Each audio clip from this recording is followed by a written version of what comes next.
हाय दोस्तों, मेरा नाम है संदीप और आज सभी का इस वीडियो में स्वागत कर रहा हूं। उम्मीद कर रहा हूं कि आप लोग स्वस्थ होंगे और मस्त होंगे और अपने पढ़ाई को अच्छी तरह से कर रहे होंगे। देखिए, आज हम शुरू करने जा रहे हैं प्रश्नावली 2A यानी कि बहुपद। इसके पहले हमने अध्याय 1 वास्तविक संख्याएं अच्छी तरह से हल करवा दिए हैं। यदि आप लोग इस वीडियो को नहीं देखे हैं तो उस वीडियो का लिंक डिस्क्रिप्शन में मिल जाएगा, जाकर उस वीडियो को जरूर देखें। और एक बात और, यदि आप हमारे चैनल पर नए हैं तो चैनल को सब्सक्राइब करें, शेयर करें और कमेंट करके बताएं कि आप लोगों को वीडियो कैसा लगा। ठीक है, तो अध्याय शुरू करने से पहले बहुपद के हम थोड़ा इतिहास के बारे में समझ लेते हैं कि आखिर बहुपद किसे कहते हैं, बहुपद कितने प्रकार के होते हैं। ठीक है, इन सब के बारे में पहले अध्ययन कर लेते हैं। देखिए, बहुपद पढ़ने से पहले हम पहले समझेंगे कि चर और अचर किसे कहते हैं, बीजी व्यंजक किसे कहते हैं, तब हम बहुपद पे आएंगे, फिर उससे बहुपद के प्रकार पे देखेंगे, तब प्रश्नावली पर हम लोग चला जाएगा। ठीक है, तो देखिए पहले चर और अचर के बारे में समझ लेते हैं कि चर और अचर किसे कहते हैं। ठीक है, चर और अचर किसे कहते हैं। देखिए, A to Z यानी ABCD में A to Z जितने अक्षर आपके पास होंगे, जितने वर्णमाला हैं, उन सभी को हम चर कहेंगे। क्या कहेंगे? चर।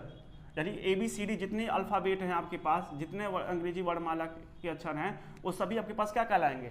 चर कहलाएंगे। लेकिन जहाँ कुछ आपके पास इसमें भी अक्षर देखने को मिल जाएगा, ठीक है, जैसे A, B, C और K,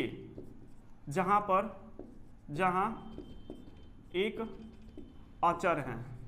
ठीक है, अचर यानी कि इसके बारे में समझना है तो अचर पहले समझ लेते हैं। अचर देखिए, गिनती, अंक कह लें या संख्या कह लें। ठीक है, अंक कह लें या संख्या कह लें, ये जितने अंक या संख्या आएंगे वो सब के सब क्या होंगे? अचर होंगे। जैसे मतलब 1 आ गया, 5 आ गया, 100 आ गया, ठीक है, 50 आ गया, 500 आ गया, ये सब के सब क्या हैं? अंक है, संख्या है, ये सब के सब अचर कहलाएंगे। और चर क्या होंगे?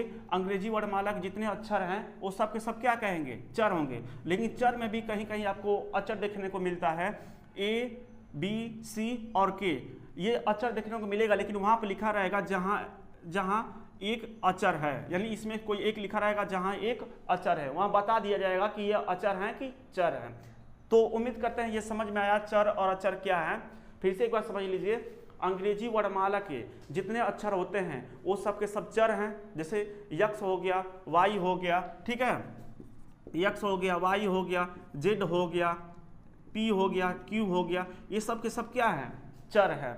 और अंक में या संख्या में जो आएगा 1, 5, 100, 500, 550, ये सब के सब क्या हैं? अचर हैं। तो ये बात आपको समझ में आया।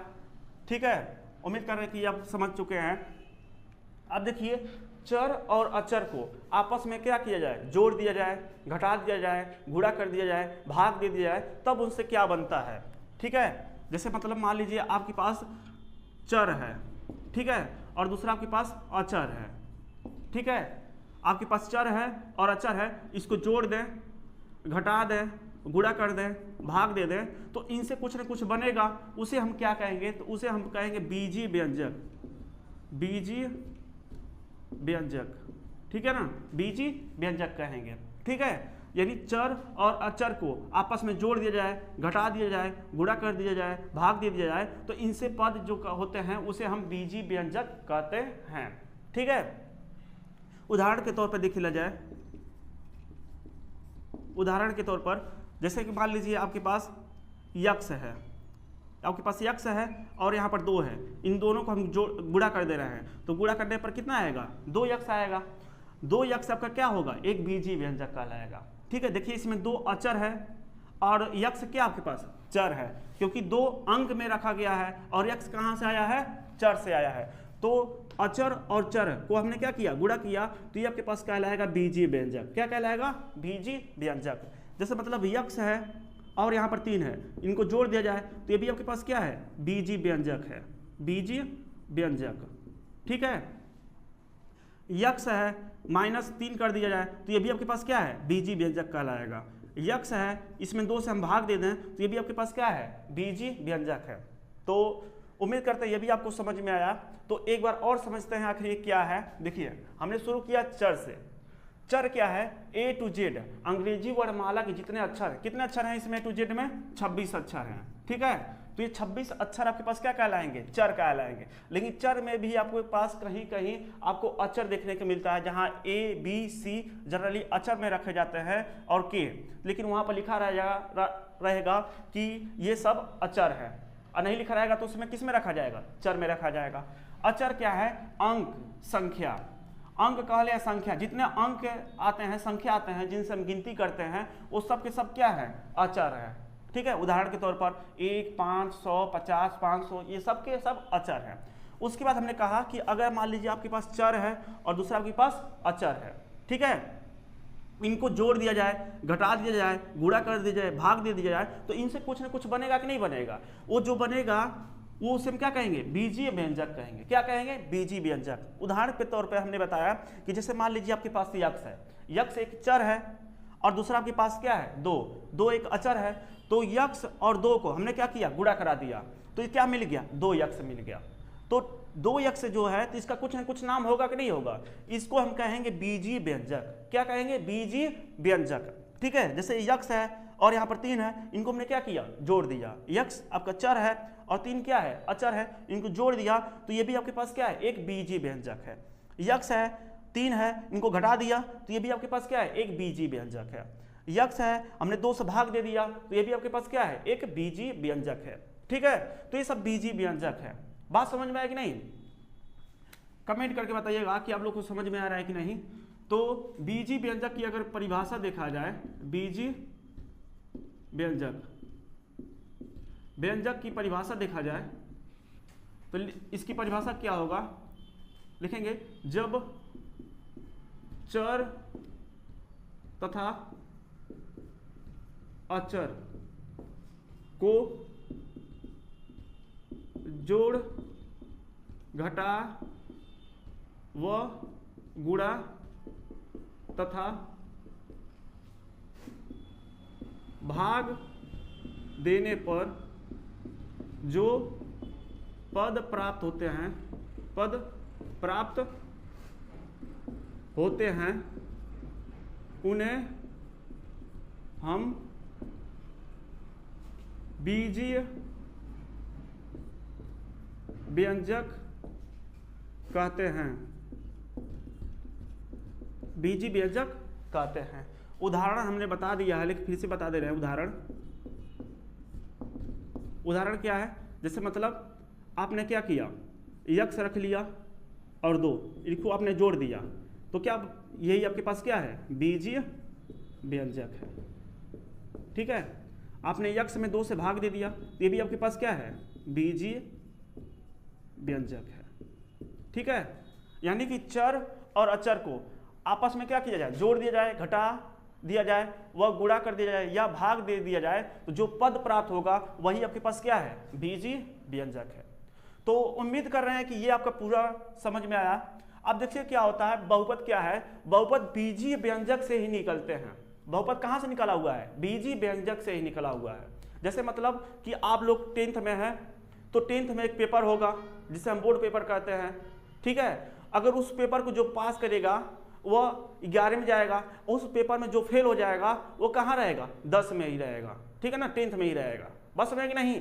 उसी तरह बीजीय व्यंजक में कुछ कंडीशन दिया रहेगा, उस कंडीशन को जो पार करेगा, यानी उस परीक्षा को जो पास करेगा वो बहुपद कहलाएगा, और उस परीक्षा को जो पास नहीं कर पाएगा वो बीजीय व्यंजक ही रह जाएगा।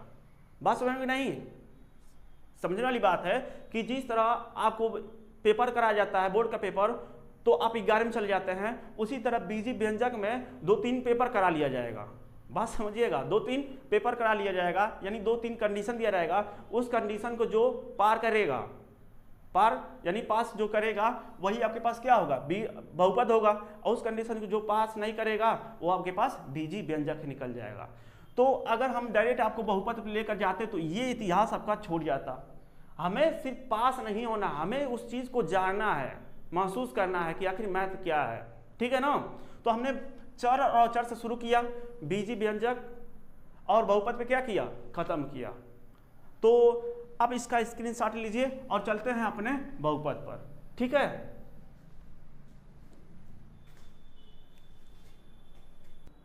अब देखिए अपने टॉपिक पर चलते हैं। हम सबका अध्याय क्या है? बहुपद।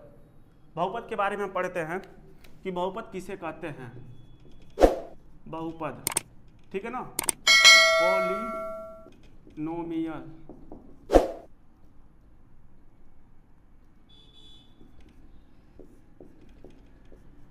ठीक है, बहुपद किसे कहते हैं। ठीक है, तो नाम से यह स्पष्ट है, बहुपद। घर वाली बहू मत समझिएगा कि बहू थोड़ा ये सामान लाना, बहू यहाँ चले जाना, बहू वो कर देना, वो वाली बहू मत समझिएगा। बहुपद, बहुपद किसे कहते हैं? तो बहुत मतलब बहुत पद, यानी एक से अधिक पद को क्या कहते हैं? बहुपद कहते हैं। ठीक है ना, बहुपद यानी बहु का मतलब बहुत पद, यानी एक से अधिक पद क्या कहलाता है? बहुपद कहलाता है। ठीक है, तो एक से अधिक पद को क्या कहते हैं? बहुपद कहते हैं। इसको लिख लिया जाए, एक या एक से अधिक पद बहुपद कहलाता है। ठीक है, एक या एक से अधिक पद बहुपद कहलाता है। ठीक है ना। अब बहुपद का देखिए, बहुपद का कुछ पहचान है, उस बहुपद को देख लेते हैं, या बहुपद समझ लिए, बहुपद के प्रकार में भी देख लिया बहुपद कितने प्रकार के होते हैं। ठीक है, तो बहुपद को देखा जाए तो इनको दो भागों में बांटा गया है। कितने भागों में बांटा गया है? दो भागों में बांटा गया है। ठीक है, पहला आपके होता है पद के आधार पर, पद के आधार पर। दूसरा आपके पास है घात के आधार पर, घात के आधार पर। ठीक है, बहुपद को दो भागों में बांटा गया है, पद के आधार पर, दूसरा घात के आधार पर। यानी उसमें पद को गिन के बताएंगे कि कितने पद हैं, और दूसरा आपके घात देखकर बताएंगे, जो सबसे बड़ा घात होगा उसी का नाम होगा। ठीक है, तो अगर पद के आधार पर देखा जाए तो पहला आपके पास आ जाता है एक पदी बहुपद। ठीक है, इसे इंग्लिश में बोलेंगे मोनोमियल। ठीक है, दूसरा आपके पास आ जाता है द्विपदी बहुपद, बाइनोमियल। तीसरा आपके पास होता है त्रिपदी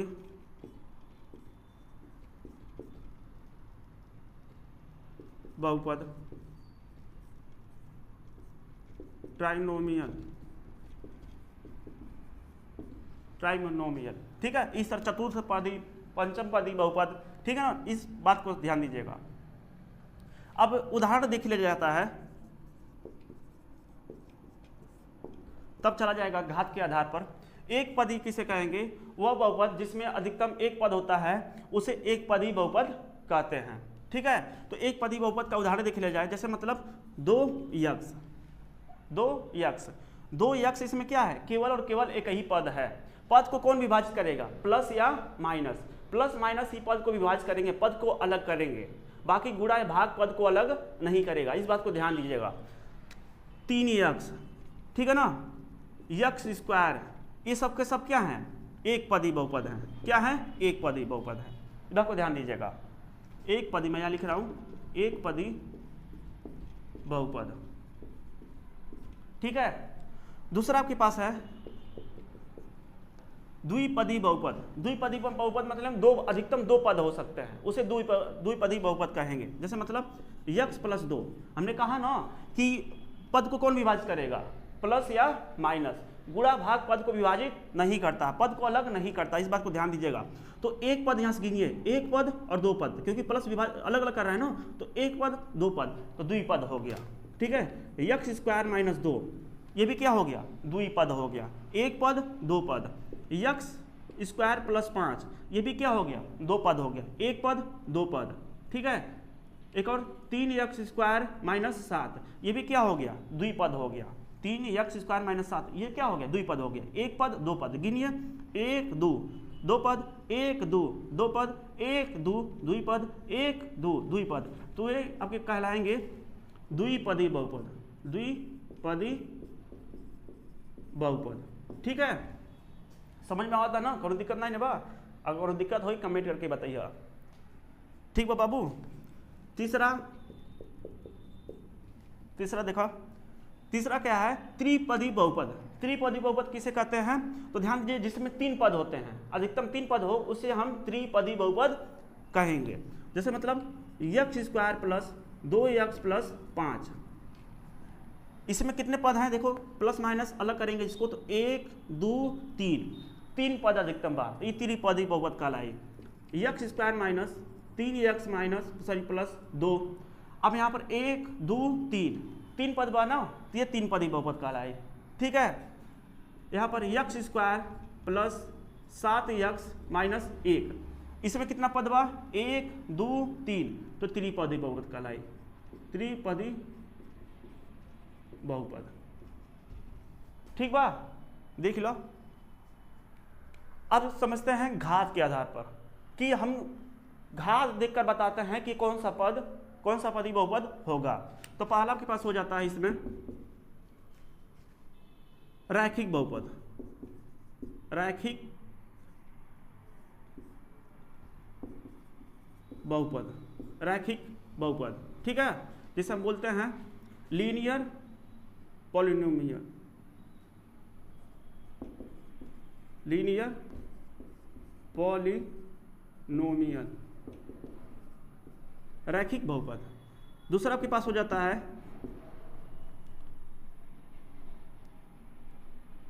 द्विघात बहुपद, द्विघात बहुपद, क्वाड्रेटिक पॉलिनोमियल। ठीक है, तीसरा आपके पास हो जाता है त्रिघात बहुपद, त्रिघात बहुपद, इसे बोलते हैं क्यूबिक पॉलिनोमियल।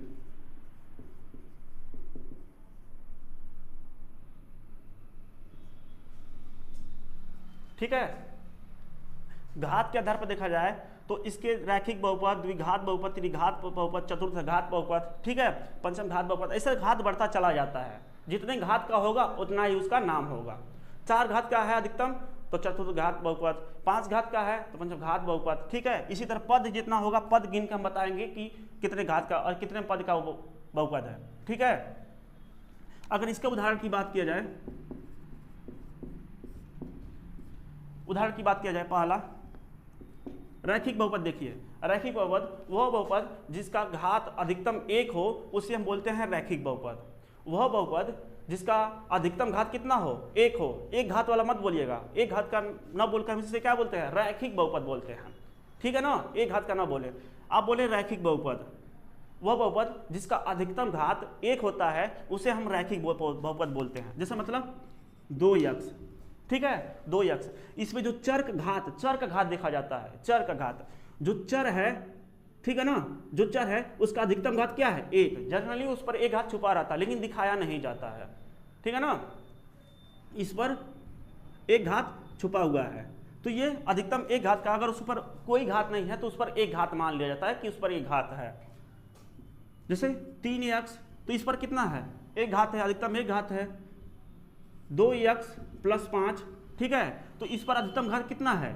अधिकतम घात 1 है। यक्स पे, चर पे घात देखा जाता है, तो चर पे अधिकतम घात कितना है? 1 है, तो ये रैखिक बहुपद कहलाएगा। लेकिन अगर इसको पद के आधार पर पूछा जाए कि ये पद के आधार पर कौन सा बहुपद है, तो कितने पद हो रहे हैं? एक पद, द्विपद, यानी द्विपद बहुपद है। कौन सा पद है? द्विपद। लेकिन घात के आधार पर देख लिया जाए तो घात के आधार पर केवल एक ही घात है, तो ये क्या, कौन सा बहुपद कहलाएगा? घात के आधार पर रैखिक बहुपद कहलाएगा। ठीक है ना, तो उम्मीद करते हैं ये समझ में आया। इसे बोलेंगे रैखिक बहुपद, रैखिक बहुपद। ठीक है, कोनो डाउट बताइए वो कमेंट करके, ठीक है ना। द्विघात बहुपद, द्विघात बहुपद के देखा जाए तो उसका अधिकतम घात क्या हो, 2 हो, 2 से कम हो जाए लेकिन 2 से अधिक न हो। 2x² प्लस 3, ठीक है। एवं देखो अधिकतम घात क्या बा, 2 बा, यानी इसका जो घात है वो क्या है, 2 है। तो ये कौन सा बहुपद कहलाया है, द्विघात बहुपद। कौन सा बहुपद कहलाएगा, द्विघात बहुपद, ठीक है। x पे 2 घात, x पे 2 अधिकतम कितना है, 2 घात है, तो ये कौन सा बहुपद कहलाएगा, द्विघात बहुपद कहलाए, ठीक है ना। y² माइनस 2 x न कर यहां पर y करेगा, ठीक है। तो यहां पर देखो इस पर एक घात भी आ गया, द्विघात भी आ गया, तो सबसे बड़ा घात क्या है, 2 है, तो द्वि का नाम दिया जाएगा, ठीक है ना, यानी द्विघात बहुपद कहलाएगा। इन्हें मत कहिए द्विघात एक घात बहुपद, ठीक है ना, एक ही नाम देगा, लेकिन जो सबसे बड़ा घात होगा उसी के नाम दिया जाएगा। तो सबसे बड़ा घात क्या है, 2 कि 1, 2 है, तो द्विघात बहुपद कहलाए, ठीक है ना, द्विघात बहुपद, ठीक बा। तीसरा देखा त्रिघात बहुपद, त्रिघात बहुपद, त्रिघात बहुपद के कहल जाए जिसका अधिकतम घात कितना हो, 3 हो, उसे हम त्रिघात बहुपद कहते हैं। जैसे x के पावर 3 अधिकतम कितना बा, 3 घात बा, तो त्रिघात बहुपद कहलाए। 2x के पावर 3 माइनस 7, ठीक है, तो x के पावर कितना अधिकतम घात बा, 3 बा, x पे 3 plus 2x² plus 3x plus 7, ठीक है। ए पर देखा जा, ए पर एक घात भी आयल, द्विघात भी, 3 घात भी। अब केकर नाम दे, तीनों का नाम दे, रैखिक घात बहुपद, द्विघात बहुपद, त्रिघात बहुपद ना हो, ऐसा ना है, ठीक है ना। तो इस पर सबसे बड़ा जो घात होगा, जो सबसे बड़ा घात होगा, सबसे बड़ा घात 1 है, 2 है कि 3 है, 3 है सबसे बड़ा घात, तो उसी का नाम दिया जाएगा। उसी का नाम क्या होगा, उसी के बहुपद का नाम होगा। तो 3 घात है सबसे बड़ा घात, तो इसीलिए कहलाएगा त्रिघात बहुपद। तो ये नीचे वाला क्या कौन सा बहुपद हो जाएगा, ये सब के सब त्रिघात बहुपद है। तो उम्मीद कर रहे हैं ये आपको पूरा समझ में आया है, ठीक है। इसमें कोई डाउट होगा तो कमेंट करके बताइए, फिर से वीडियो बनाया जाएगा, फिर से आपको समझाया जाएगा, लेकिन जब तक समझ में नहीं आ जाएगा तब तक वीडियो बनाया जाएगा, ठीक है ना। तो आप चलते हैं बहुपद। देखिए पहले सबसे क्या हमने देखा, पहले चर और अचर के बारे में देखा। चर और अचर को जब गुणा भाग जोड़ घटा दिया जाता था तो बीजी व्यंजक प्राप्त हुआ था, लेकिन हमने कहा कि बीजी व्यंजक से ही क्या निकलता है, बहुपद निकलता है। बीजी व्यंजक से क्या निकलता है, बहुपद निकलता है। बीजी व्यंजक में जो एक नियम होता है, इसके बाद ये देखा जाएगा नियम को, उस नियम को जो पालन करेगा वही आपके पास बहुपद कहलाएगा। जो नियम को उस पालन नहीं करेगा तो बीजी व्यंजक ही रह जाएगा, ठीक है ना। अब इसके बाद हम देखेंगे बहुपद की पहचान, यानी कैसे हम देखकर बहुपद की पहचान करेंगे कि ये बीजी व्यंजक है कि बहुपद है, ठीक है ना। बहुपद को एक बार और रिवीजन कर लिया जाए। बहुपद देखा जाए तो बहुपद 2 भागों में बांटा गया है, एक पद के आधार पर और एक घात के आधार पर, ठीक है। पद के आधार पर देखा जाए तो एक पदी बहुपद, द्विपदी बहुपद, त्रिपदी बहुपद। लेकिन घात के आधार पर देखा जाए तो रैखिक बहुपद, द्विघात बहुपद, त्रिघात बहुपद, ठीक है। तो अगर बहुपद की परिभाषा देखा जाए तो एक या एक से अधिक पद जो होते हैं उसे बहुपद कहते हैं, या 2 या 2 से अधिक पद क्या कहलाता है, बहुपद कहलाता है। परिभाषा किसी तरह, लेकिन एक से अधिक पद हो, ठीक है ना। इस बात को ध्यान दीजिएगा कि बहुपद किसे कहते हैं। अब बहुपद की पहचान किया जाए कि बहुपद आखिर पहचाना कैसे जाता है, तो आप इसका स्क्रीनशॉट लीजिए और चलते हैं अपने बहुपद की पहचान करने।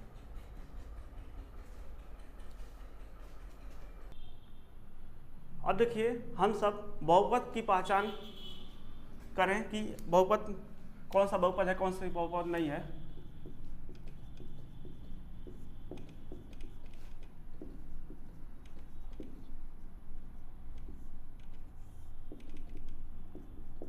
बहुपद की पहचान, ठीक है ना।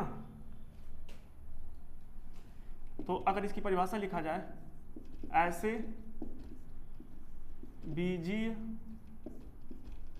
व्यंजक जिनमें, ऐसे बीजीय व्यंजक, ऐसे लिख लो, ऐसे बीजीय व्यंजक को बहुपद कहते हैं जिनमें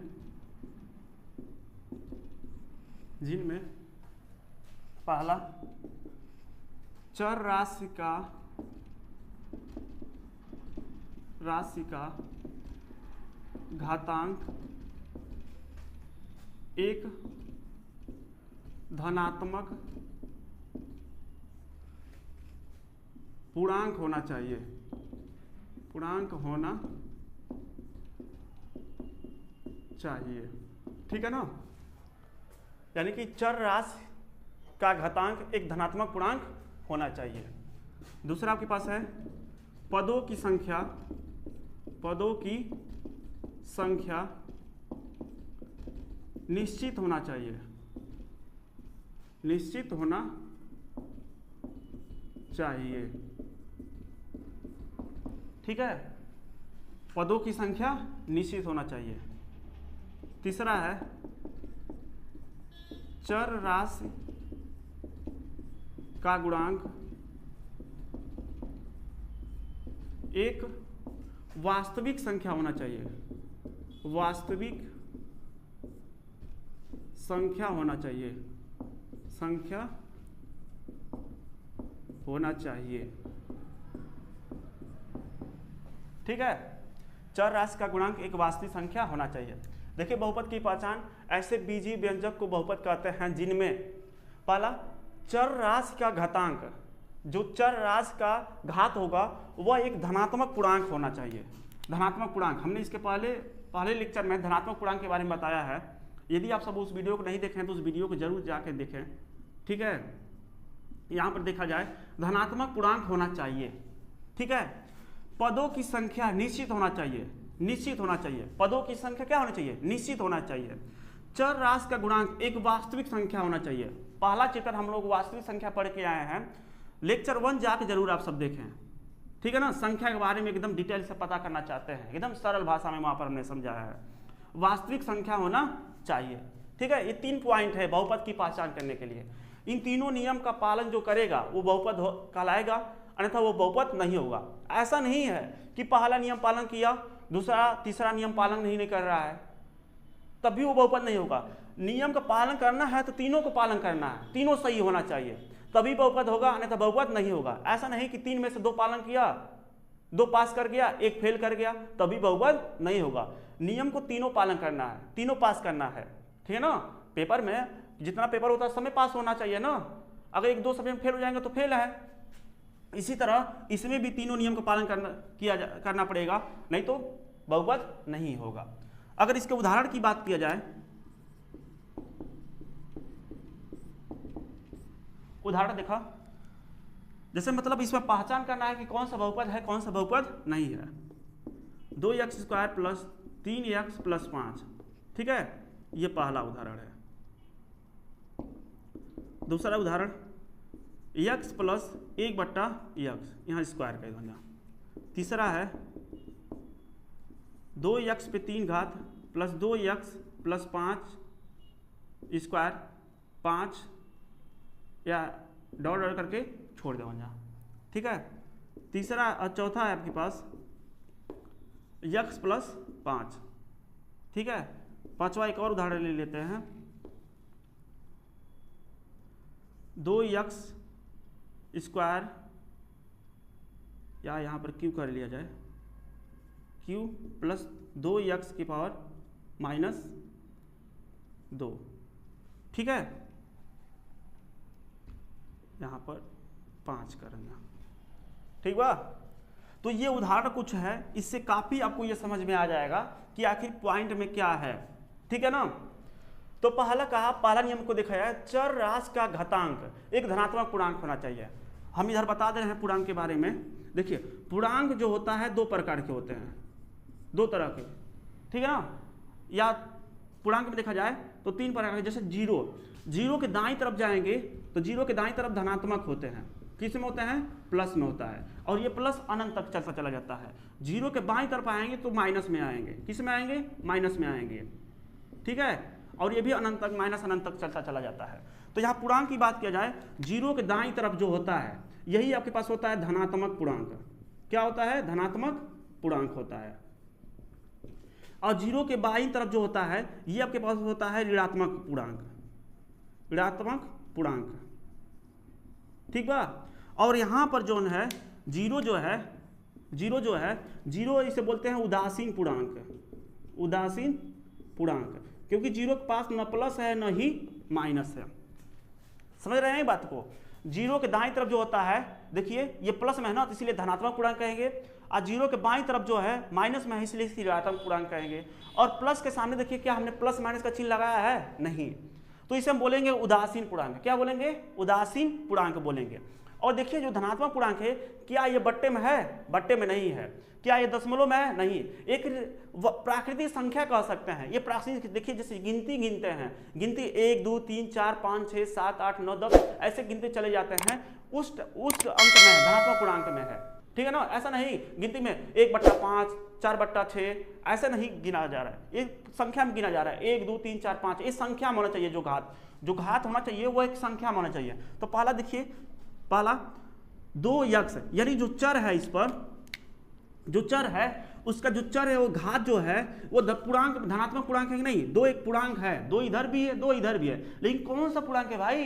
कौन सा पूर्णांक है? दूसरा, यानी 2 जो है ये धनात्मक पूर्णांक है, प्लस में है। किस में है? प्लस में है, तो ये प्लस में हो गया।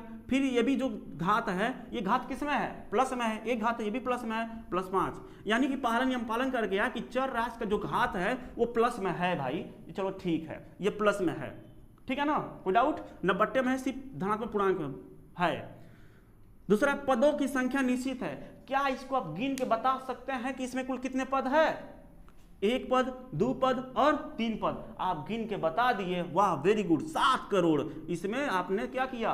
3 पद गिन के बताया, ठीक है ना, 3 पद के गिन के बताया, इसलिए कि कौन सा पद कहलाएगा?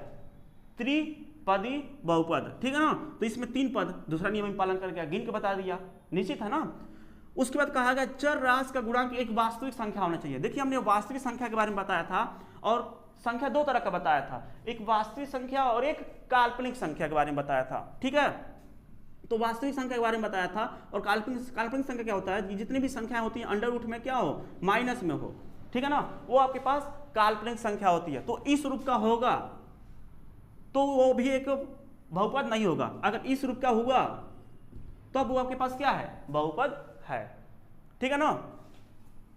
इस बात को ध्यान दीजिए। वैसे तो काल्पनिक संख्या नहीं इसमें आएगा, हम वास्तविक संख्या 10 तक पूरा का पूरा वास्तविक संख्या है, तो वास्तविक संख्या में ही आएगा, ठीक है ना। तो बाकी ये हर स्टेप में ये क्या होगा? सही ही होगा, इस बात को ध्यान दीजिएगा। तो यानी कि पहला नियम, दूसरा नियम, तीसरा नियम, देखिए कहीं पर काल्पनिक संख्या नहीं है तो ये नियम क्या कर गया? पालन कर गया। यानी कि पहला जो है बहुपद है, पहला जो क्या है? बहुपद है। दूसरा अगर देखा जाए, दूसरा तो इसका जो घात है वो घात किस में है? प्लस में है। लेकिन इसको थोड़ा हल किया जाए, यहाँ से हल किया जाए तो x की पावर 2 घात, और ये प्लस में है, नीचे क्या है? घात, एक घात है ना, x की पावर 1 घात है। अगर ये घात ऊपर जाएगा तो किस में जाएगा? माइनस में हो जाएगा। किस में हो जाएगा? माइनस में। अब देखिए x पे जो 2 घात है ये प्लस में है, लेकिन x पे जो -1 है ये किस में है? माइनस में आ गया ना। तो ये हमने कहा कि जो घात होना चाहिए वो धनात्मक होना चाहिए। किस में होना चाहिए? धनात्मक होना चाहिए। तो बताओ ये घात धनात्मक है? नहीं बाबू, ये धनात्मक नहीं है, तो ये क्या है? बहुपद नहीं है। जब यही फेल कर गया तो आगे जांच करने की आवश्यकता ही नहीं है, क्योंकि हमें पता है कि तीनों में से कोई एक भी फेल होगा तो फेल, ठीक है। अब इस पर आते हैं, कह रहा है कि चर राशि का घातांक एक धनात्मक पूर्णांक होना चाहिए। तो इस पर देखिए घात 3 है, 2 है, क्या प्लस में है? हाँ प्लस में है। पदों की संख्या निश्चित होना चाहिए, पदों की संख्या निश्चित होना चाहिए। तो इस पर देखिए 1 पद, 2 पद, उसके बाद डॉट करके छोड़ दिए। भाई कितने पद हैं इसमें? क्या गिन के बता पाते हैं कि इसके पास 100 होगा, 50 होगा, 2 होगा, 3 होगा, कि एक भी नहीं होगा? क्या निश्चित है? नहीं, अनिश्चित है। पहला यानी दूसरा स्टेप ही गलत हो गया, तो ये भी क्या है? बहुपद नहीं है, ठीक है। इसका देखिए चर राशि का घातांक एक धनात्मक पूर्णांक चाहिए। जो चर है x है, इस पर 1 घात है, वो भी किस में है? प्लस में है। उसके बाद पदों की संख्या निश्चित है, 1 पद, 2 पद यानी 2 पद है। चर राशि का गुणांक यानी जो गुणांक है उसका वास्तविक संख्या है, यानी सब कुछ सही है, तो ये बहुपद है, ठीक है। और ये बताइए, ये देखकर क्या लग रहा है, ये बहुपद होगा कि नहीं होगा? ठीक है ना, ये बहुपद होगा कि नहीं होगा? इसको आप लोग कमेंट करके बताइए कि ये बहुपद होगा कि नहीं होगा। ये आप लोग का होमवर्क है, ठीक है ना, ये कमेंट करके बताना है कि ये बहुपद है कि नहीं। तो उम्मीद कर रहे हैं कि ये बहुपद की पहचान आपको अच्छे तरह से समझ में आ गया है। ठीक है, अगर अच्छे तरह समझ में आया तो लाइक कीजिए, शेयर कीजिए, कमेंट कीजिए आपको समझ में आ रहा है कि नहीं। दोस्तों के पास शेयर कीजिए कि भाई देखो यहाँ से पढ़ो, ठीक है, यहाँ से अच्छे समझ में आ रहा है। अगर नहीं समझ में आया तब भी कमेंट करके बताइए कि सर हमको यहाँ पर डाउट है, तो फिर से एक बार वीडियो बनाया जाएगा। ठीक है ना, फिर से आप लोग के लिए एक वीडियो बनाया जाएगा। आप लोग के लिए जान भी हाजिर है। आप लोग कमेंट करके तो बताएं, ठीक है ना, कि सर हमको समझ में नहीं आ रहा है, एक बार और वीडियो बनाइए, एक बार और वीडियो बनाया जाएगा। ठीक है, तो आप इसका स्क्रीनशॉट लीजिए और चलते हैं अपने प्रश्नावली पर। अब देखिए प्रश्न संख्या 1 प्रश्नावली 2A का कारण किसी बहुपद f(x), बहुपद दिया है f(x), बहुपद यहाँ पे f(x) का है, के लिए y बराबर f(x) के ग्राफ दिए गए हैं। y बराबर f(x) के ग्राफ दिए गए हैं। प्रत्येक में ग्राफ f(x) मतलब बहुपद के शून्यक, f(x) मतलब बहुपद के शून्यक की संख्या ज्ञात कीजिए। हमें बताना इसमें कितने शून्यक है। ठीक है, तो यहाँ पे देखिए एक नया शब्द आया है, शून्यकों की संख्या। शून्यकों की संख्या, इसका क्या मतलब हुआ, तो यहाँ पर नीचे मैं बता दे रहा हूँ।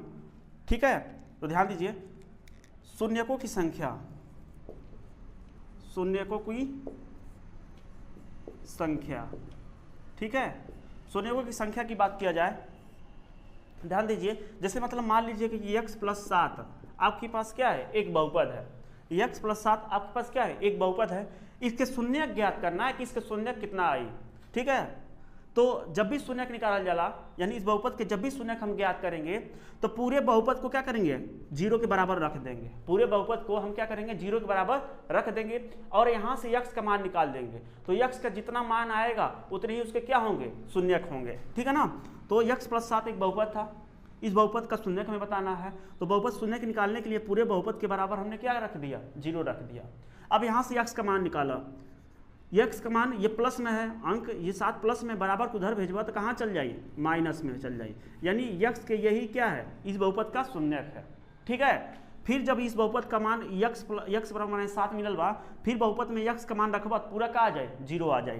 तो रख के देख लो, x का स्थान पे क्या रखेगा, 7, तो -7 x के स्थान पे रख दिया, फिर प्लस है प्लस, फिर 7, कट पीट के क्या आ गई, बराबर 0। ठीक है ना, यानी कि किसी बहुपद का शून्यक जब बहुपद में रखा जाता है तो शून्य के बराबर फिर वैल्यू आपका आ जाता है। ठीक है, अब ध्यान दो, एक जो घात रहल वो अधिकतम घात क्या रहल, 1 रहल। एक जो घात बा वो अधिकतम घात कितना बा, 1, तो 1 शून्यक मिलल है।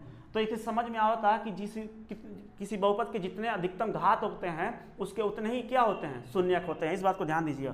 जैसे मतलब x² - 4 ये बहुपद है। अब यहाँ से हमने क्या किया, इस बहुपद का शून्यक निकालना है तो पूरे बहुपद के बराबर क्या रख देंगे, 0 रख देंगे। फिर यहाँ से x का मान निकाला, ये माइनस इधर क्या हो गई, 4 प्लस में हो गई ना। अब यहाँ x बराबर क्या हो जाए, तो प्लस माइनस √4, तो x बराबर ये 4 का वर्गमूल कितना होगा, 2।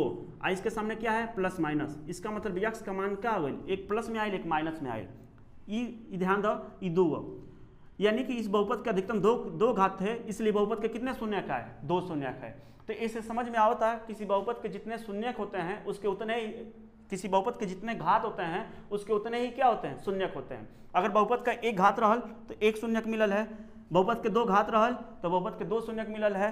अगर 3 घात रही तो 3 शून्यक मिली, 4 घात रही तो 4 शून्यक मिली, 5 घात रही तो 5 शून्यक मिली। ठीक बा, इस बात को ध्यान दिया। बस यही आपके पास शून्यकों की संख्या। लेकिन प्रश्न कुछ इस टाइप के दिया, ग्राफ के ऐसा तो दिया नहीं बा, तो ये भी बहुत आसान है, इसको भी आपको एकदम समझ में आ जाएगा। जैसे मतलब आपके पास एक ग्राफ है, ये x अक्ष है, आप 9th में पढ़े होंगे निर्देशांक ज्यामिति, और ये आपके पास y अक्ष है, ये आपके पास x डैश अक्ष है, और ये आपके पास y डैश अक्ष है। ठीक है ना, जहाँ पर दोनों रेखा एक दूसरे को काटते हैं इसे बोलते हैं मूल बिंदु। क्या बोलते हैं, मूल बिंदु बोलते हैं। मूल बिंदु के दाईं तरफ जाइबा तो केमन जाइबा, प्लस में। मूल बिंदु को ऊपर जाइबा तो केमन जाइबा, माइनस में। मूल बिंदु के बाईं तरफ आइबा तो माइनस में, और मूल बिंदु के नीचे जाइबा तभी कहाँ, माइनस में। ठीक है ना, इस बात को ध्यान दिया। तो ये रहा आपके पास ग्राफ। तो ग्राफ में देखबा एक रेखा गई हुई, वो रेखा x अक्ष के जितने बिंदु पे काटेगी, वो रेखा x अक्ष के जितने बिंदु, बस x अक्ष पे देखना है, y पे नहीं देखना है। x अक्ष के जितने बिंदु पे काटेगी उसके उतने ही क्या होंगे, शून्यक होंगे। जो ग्राफ आपके पास दिया गया, ये ग्राफ है, ये आपके पास ये x अक्ष पे जितने बिंदु पे काटेगी उसके उतना ही शून्यक होगा। एग्जाम्पल समझ लिया जाता, जैसे मतलब ये आपके पास x अक्ष है, x अक्ष पे देखा जो ग्राफ दिया लिया, ये बस एक ही बिंदु पे काट रहा है, एक ही बिंदु पे क्या कर रहा है, इसको काट रहा है, तो इसके एक शून्यक होंगे। लिखेंगे ग्राफ x अक्ष को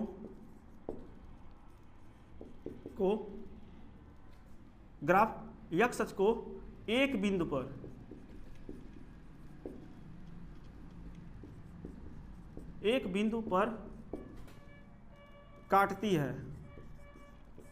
काटती है, अतः शून्यकों की संख्या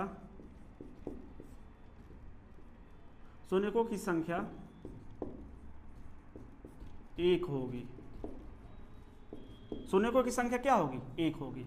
इस तरह ये बताओ, ये जो ग्राफ बा x अक्ष पे एक भी बिंदु पे काटा है, जो ग्राफ है ये तो y अक्ष पे का, y अक्ष पे कितना लाखों बार काटे उससे कोई लेना देना नहीं है, बस हमें किस पर देखना है, x अक्ष पे देखना है। तो बताइए x अक्ष पे एक भी बार काटा है, नहीं, तो लिखेंगे ग्राफ x अक्ष को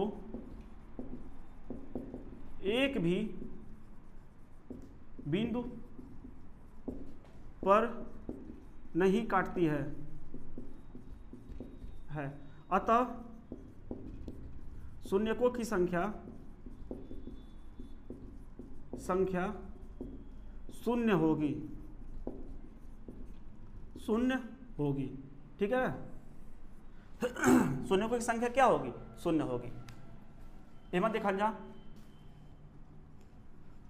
तीसरा, यहां पर देखा x अक्ष के कितने बिंदु पर काट रही है, x अक्ष को कितने बिंदु पे काट रही है, x अक्ष को केवल एक बिंदु पे काट रही है, लेकिन y अक्ष को दो बिंदु पे काट रही है। तो y अक्ष को हमें नहीं देखना है, हमें बस देखना है x अक्ष को। तो x अक्ष को एक बिंदु पे काट रही है, लिखेंगे ग्राफ x अक्ष को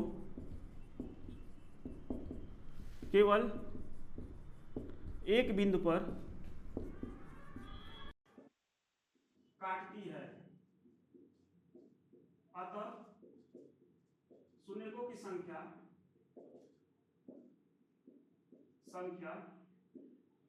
एक होगी। बस सिंपल सा, ठीक है। तो उम्मीद करते हैं कि समझ में आई है। आप चलन जाए और पार्ट के हल कर लो ना, स्क्रीनशॉट ही क्लिक हो जाएगी। देखिए प्रश्न संख्या 1 का बाकी सब जितने प्रश्न है उसको उतार दिया गया है। इसमें भी आपको शून्यकों की संख्या बताना है। तो हमने क्या बताया था कि x अक्ष को जितने बिंदु पर ग्राफ काटेगा उसके उतने ही शून्यक होंगे। तो बताइए x अक्ष को कितने बिंदु पे काट रहा है, एक बिंदु, दो ही बिंदु। y अक्ष को हमें नहीं देखना है, बस x अक्ष पे देखना है। देखिए यहाँ पर काटा है और यहाँ पर काटा है, दो बिंदु पे ही काटा है, तो इसके दो शून्यक होंगे, दो शून्यक, ठीक है। बाकी इसका पूरा हिंदी आप लोग लिख लीजिएगा। इसके कितने बिंदु पे काटा है, 1, 2 और 3, तो इसके 3 शून्यक होंगे, इसके 3 शून्यक होगा। यहाँ पर देखिए इसके दो बिंदु पे काटा है, तो इसके 2 शून्यक होगा, 2 शून्यक। और यहाँ पर देखा जाए तो x को 4 बिंदु पे काट रहा है, तो इसके कितने शून्यक हो गए, 4 शून्यक होगा, 4 शून्यक। और यहाँ पर देखा जाए तो x को कितने बिंदु पे काट रहा है, 2 बिंदु पे काट रहा है, तो इसके 2 शून्यक होगा। और यहाँ पर देखा जाए तो x को इसको भी 4 बिंदु पे काट रहा है, तो इसके कितने शून्यक होगा, 4 शून्यक होगा। तो उम्मीद करते हैं कि ये प्रश्नावली आपको अच्छे समझ में आया है। यदि आपको समझ में आया अच्छे से तो लाइक कीजिए, शेयर कीजिए, सब्सक्राइब कीजिए हमारे चैनल को। अब मिलते हैं अगले प्रश्नावली में। आज के लिए बस इतना ही। जय हिंद।